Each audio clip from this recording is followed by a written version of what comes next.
You're in the trenches with Dave Lapham, brought to you by First Star Logistics, and we're talking Bengals roster, 53-man roster at this point in time, and it still could be added to or deleted from. There's no question about it, but we're talking position groups. And in this particular edition, we're going to talk about the wide receiver position. And the Bengals are stacked at wide receiver. It seems like there are a ton of teams in the National Football League that do have an unbelievable core of wide receivers. And on paper, the Cincinnati Bengals fit that bill. I mean, there's no question about it. They've made some investments in the wide receiver position. And if everybody plays up to their potential with a guy like Joe Burrow distributing the football to these guys, it could be a pretty dynamic situation. Let's start with Jamar Chase, the 5th pick of the draft. He has had some drop issues that has been highly publicized and well documented, and there's no question about it. And he may be pressing a little bit, maybe in his own head a little bit, but this guy is a special talent. There's no question. Physically, he's a dynamic football player. He has explosive speed. He has tremendous lower body strength.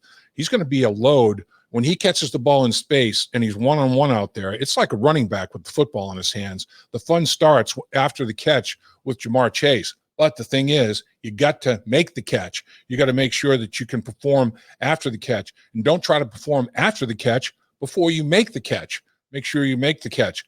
First things first. But this guy he's a good route runner, and he's a hard worker. He and Joe Burrow on the same page in that area. So I think Jamar Chase is going to have a very, very impactful rookie season. You look at Tyler Boyd, a pro's pro in every sense of the word. Tyler Boyd, back-to-back consecutive 1,000-yard receiving seasons. Joe Burrow and Tyler Boyd had an immediate connection last season in Joe Burrow's rookie year. Every time there was a big play that needed to be made on 3rd down and 4th down, Joe Burrow was looking for Tyler Boyd. Joe Burrow trusted Tyler Boyd was where he was supposed to be when he was supposed to be there, and there was going to be enough separation where Joe Burrow could get the football to him. They made a lot of plays, and they're on the same page in every sense of the word. They both understand the game of football at a very, very high level. They both have tremendous football IQ.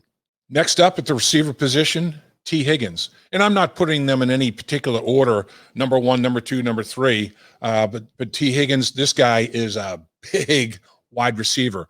When he walks by you at practice, it's like, this dude has got some size now, height, broad shoulders. He's put together. He's got himself in unbelievable shape. His body weight is about the same as it was his rookie year, but it's composed much differently. Lost body fat, added muscle, and he's got powerful hands. He can really catch the football. I mean, he could probably squeeze juice out of a football. He's got that kind of strength in his hands.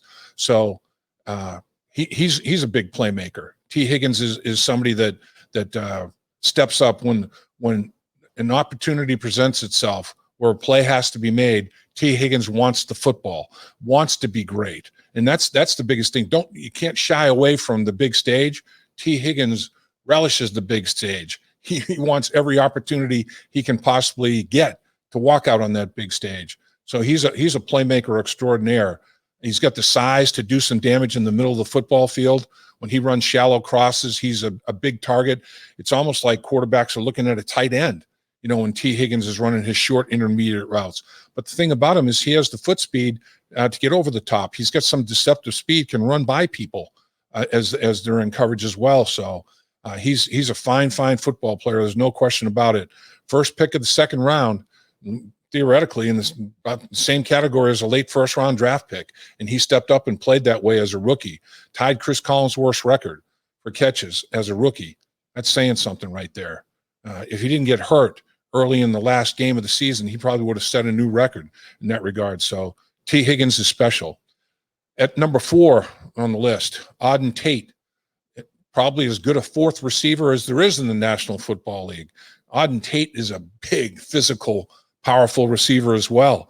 Auden Tate, I've seen them motion Auden Tate back into the formation and have him as a guy blocking on the edge instead of having a back chipping or a tight end lining up there, I've seen them motion Auden Tate in there and him working with offensive tackles. That's the kind of faith they have in him with his physicality. He's a big, strong guy. He's really good in the running game. I mean, he'll block people in the running game. And that's the other thing about the wide receiver group as a whole. Every single one of the wide receiver position group players will stick their nose in there and make a valiant effort to get a block done for Joe Mixon or whoever may be running the football on the perimeter. Or maybe it's a teammate of theirs on a wide receiver screen. Or maybe it's a tight end in a tight end screen. Everybody blocks for each other.